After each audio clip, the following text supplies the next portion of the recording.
Hello, everyone.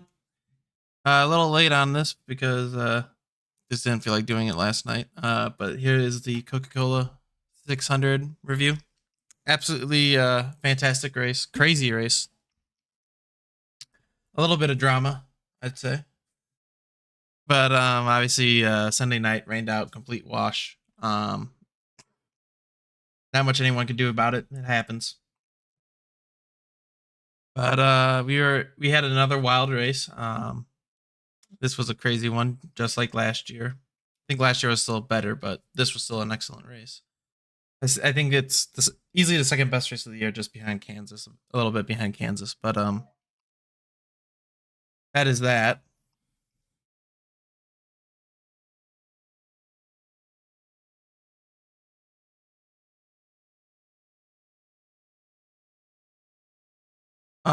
So yeah, it started just after 3 last night, and that's that. I mean, we started off a lot of passing, a lot of all the track was pretty much usable. High side might have been a little too dominant in my opinion, but it is what it is.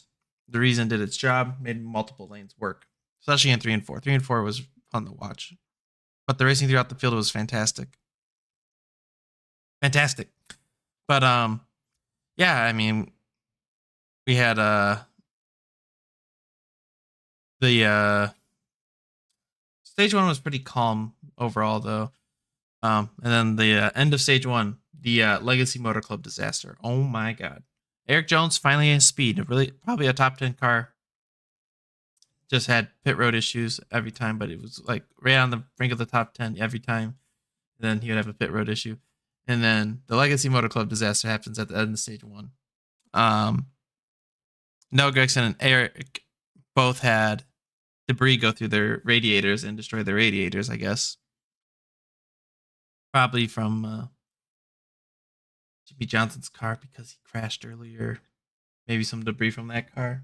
So yeah, truly the Legacy Motor Club disaster to say the least. Um, yeah, not much else to say on that. I mean, as an Eric fan, it was completely like tragic because it was like the first time we actually had seemed to have really good speed. So that was like a national tragedy to me. So and then midway through stage two, we had a the rain caution, so we had to take that break too. And kind of happy it happened because the race actually ended up ending at night, which was nice. Um, yeah, so near the end of stage two, I mean,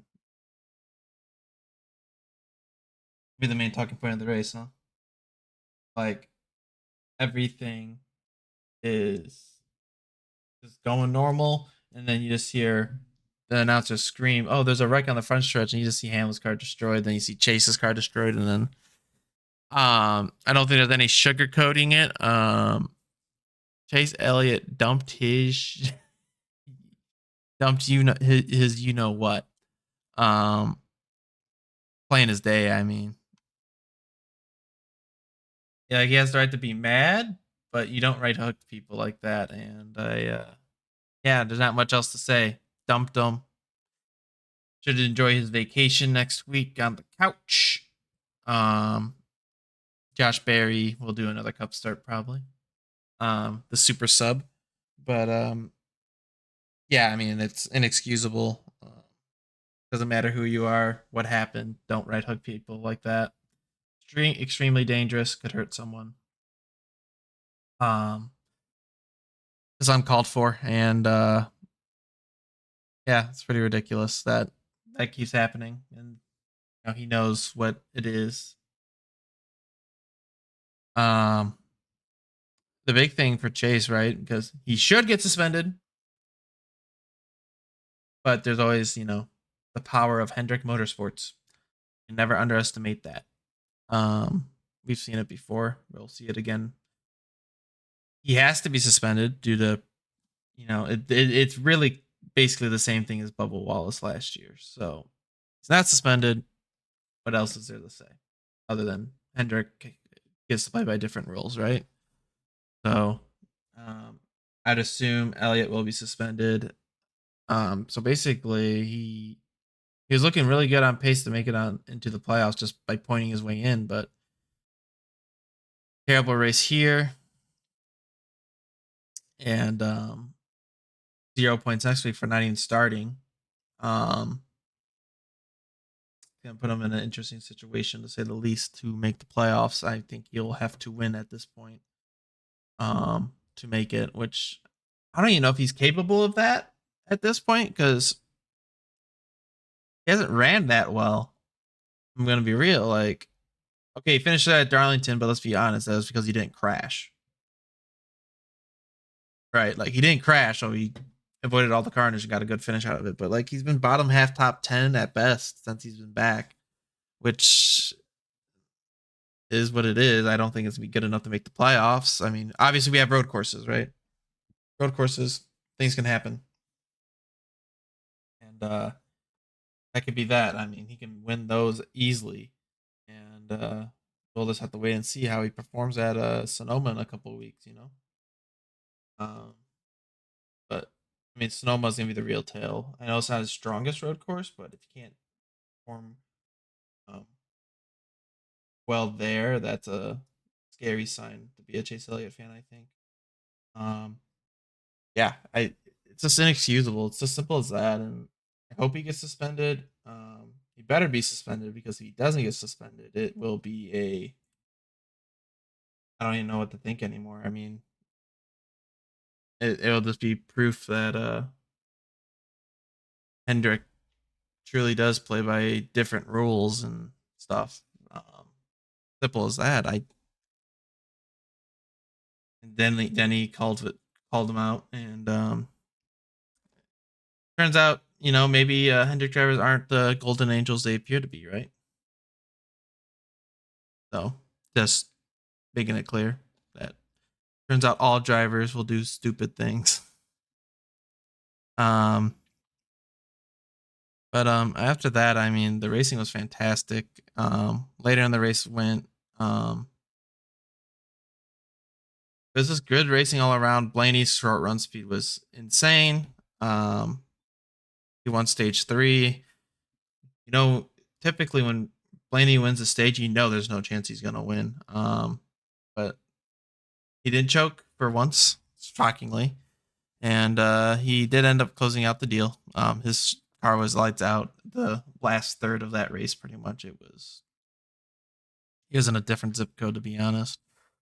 Um, and that's it. I mean, a lot of late race chaos too. Yeah, I mean, it was a pretty crazy race. I think last year was a little bit better, but this still was a great, fantastic race, like 9 out of 10. Yeah, it just was fantastic and good to know intermediates are still really, really good. Yeah, so Ryan Blaney broke his almost 60 race winless streak finally, and that's 10 winners in 14 races.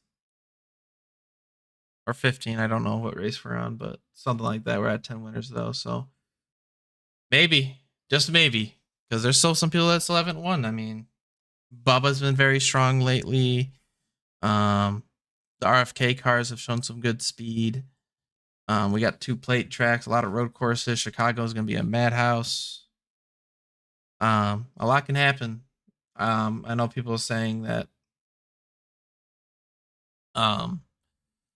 at this point, like we want to get 16 winners or how many winners we had last year, but I don't think it's completely out of the question that it can happen again. It would be wild if it did. Yeah, it's pretty crazy. And then the points battle for the regular season is crazy. There's 8 drivers within a race, so it's really competitive right now, and yeah, we'll see. Yeah, but the racing was fantastic, and then obviously Chase Elliott should have his suspension. I'd be curious to see if NASCAR really wanted to send a message because, like, oh, you knew about it, right? Like, this is what happens now when you do it. See if NASCAR's just like, nope, that's enough, and then they add the suspended from the playoffs. That'd be crazy, but I don't think they they won't have the balls to do it. So yeah, Chase Elliott will be suspended next week probably. Ratings will go down by like 600,000 again at Gateway. That would be pretty funny though. And then we'll have more Chase Elliott commercials at Sonoma saying Chase is back at the track again. So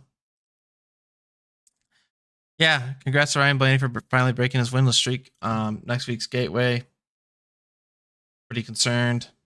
Don't have high hopes for it, to be honest. It's gonna be so error dependent and stuff. So it is what it is. Last year's was surprisingly good, so maybe it'll surprise me again. So yeah, thanks for watching. Hope you enjoyed it. If you liked it, don't forget to like, subscribe, comment, all that good stuff. Appreciate it. And I'll catch you guys in the next one. Peace.